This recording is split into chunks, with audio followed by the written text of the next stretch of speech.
Ambisi luar angkasa Cina antara fiksi ilmiah dan cetak biru peradaban. Bayangkan daftar belanja sebuah negara, bukan mobil, bukan gedung pencakar langit, tapi 26.000 satelit untuk jaringan 6G, pusat data di orbit, pembangkit listrik di luar angkasa, hingga pangkalan permanen di bulan.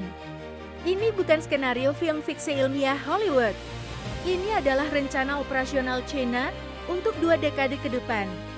Berikut 5 proyek ambisius yang sedang dan akan dibangun oleh program antariksa China. Pertama, China berencana mengorbitkan 26.000 satelit di jalur rendah untuk membangun jaringan 6G global. Tidak seperti 5G, yang mengandalkan menara di darat. Sistem ini akan mencakup seluruh permukaan bumi, lautan, gurun, hingga kutub bumi. Tanpa titik buta, China sudah mengajukan proposal pendahuluan untuk 200.000 satelit ke Badan Perserikatan Bangsa-Bangsa. Di tahun 2026 ini, China telah meluncurkan puluhan satelit setiap bulan. Tujuannya bukan hanya internet super cepat, tetapi juga kendali atas drone, mobil otonom, dan semua perangkat pintar masa depan. Kedua, pusat data kecerdasan buatan di orbit. Januari tahun 2026, perusahaan China berhasil menanamkan model IQ-3 ke sebuah satelit mereka. Hasilnya, proses komputasi yang memakan waktu satuan menit di bumi dapat diselesaikan kurang dari 120 detik di angkasa.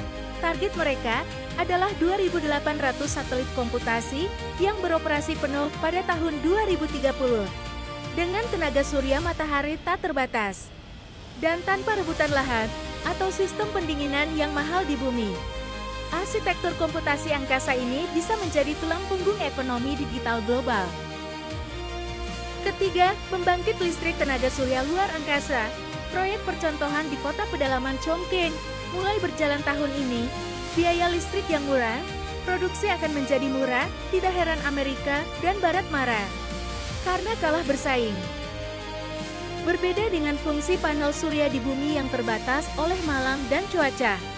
Panel surya di orbit luar angkasa menikmati sinar matahari 24 jam. Energi akan dikirim ke bumi melalui gelombang mikro atau laser.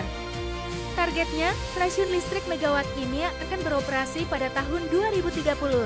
Target akhirnya, pembangkit listrik skala gigawatt pada tahun 2050. Ini bukan hanya menjadikan China memimpin revolusi energi, tapi juga instrumen geopolitik baru. Keempat, pangkalan permanen di bulan. Misi China di bulan, Chang'e Tujun, saat ini sedang memetakan kutub selatan bulan untuk mencari molekul es air dan lokasi